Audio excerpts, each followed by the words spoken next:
জামাত ক্ষমতায় গেলে নাচতে পারবে নারীরা। নারীরা নারীদের সামনে করবে, নারীদের নাচ পুরুষদের হয়তো দেখার সুযোগ সেভাবে থাকবে না। নারীরা নারীদের মাঝে নাচবে, কোনো সমস্যা নেই।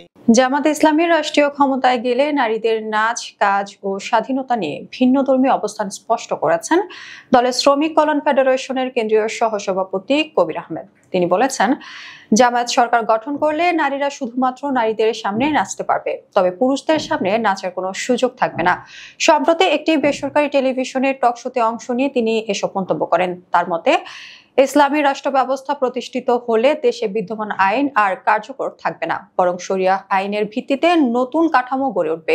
এই কাঠামো নাগরিকদের অধিকতর অধিকার দেবে বলে দাবি করেন তিনি। কবির আহমেদ বলেন, জামায়াত রাষ্ট্র ক্ষমতায় গেলে নারীরা নিজেদের ইচ্ছে মতো চলাফেরা করতে পারবে, তবে শরিয়া যে পর্দার বিধান দিয়েছে সেটি মানতেই হবে। তিনি স্পষ্ট করে বলেন, বোরকা বাধ্যতামূলক করা হবে না। কেউ চাইলে বোরকা পরতে পারে, না পরলেও শাস্তির মুখোমুখি হতে হবে না। তিনি আরো বলেন, বর্তমানে দেশে ভ্রান্ত ধারণা ছড়ানো হয়েছে যে জামাত ক্ষমতায় গেলে নারীদের স্বাধীনতা সীমিত হয়ে যাবে। বাস্তবে ইসলাম নারীদের কাজ ও চলাফেরায় কোনো প্রতিবন্ধকতা দেয়নি। আমার মেয়েও চিকিৎসক হিসেবে প্রতিদিন রোগী দেখে। ইসলাম নারীদের কাজ করাকে অপরাধ মনে করে না। অন্য ধর্মাবলম্বীদের পোশাক বা জীবনযাত্রা নিয়ে কোনো বিধি নিষেধ আরোপ করা হবে না বলেও দাবি করেন কবির আহমেদ।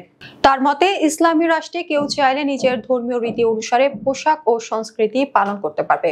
সবচেয়ে আলোচিত বক্তব্য ছিল নারীদের নাচ প্রসঙ্গে। তিনি বলেন, নারীরা যদি নাচ শেখে তবে তারা নারীদের মাঝেই সেটা করতে পারবে। শালীনতার মধ্যে থেকে তারা অংশ নিতে পারবে, তবে পুরুষদের সামনে তাদের নাচার সুযোগ থাকবে না। এই বক্তব্য সামাজিক যোগাযোগ মাধ্যমে ইতিমধ্যে আলোচনার জন্ম দিয়েছে। অনেকে মনে করছেন জামায়াত এর মাধ্যমে এক ধরনের সীমিত স্বাধীনতার চিত্র তুলে ধরেছে। আবার কেউ কেউ বলছেন এটি নারীর স্বাধীনতাকে গোপনে নিয়ন্ত্রণ করার কৌশল। কবির আহমেদ আরো বলেন, জামায়াত ক্ষমতায় গেলে সঙ্গে সঙ্গে নারীদের স্বাধীনতায় কোনো বাধা আসবে না।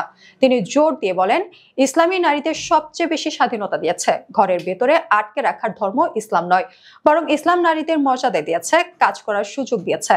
তার বক্তব্যকে ঘিরে বিশেষজ্ঞরা প্রশ্ন তুলেছেন, যদি জামাত সত্যি নারীদের স্বাধীনতায় বিশ্বাস করে তবে কেন নারীরা পুরুষদের সামনে নাচতে পারবে না?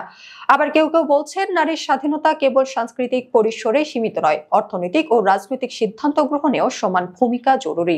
রাজনৈতিক বিশ্লেষকরা মনে করছেন, জামাত বর্তমানে একটি নরমপন্থী বার্তা ছড়াতে চাইছে, যাতে সাধারণ ভোটারদের কাছে নিজেদের গ্রহণযোগ্য করে তুলতে পারে। বিশেষ করে নারীদের নিয়ে দলটির অতীত বিতর্কিত অবস্থান পাল্টাতে চাইছে তারা।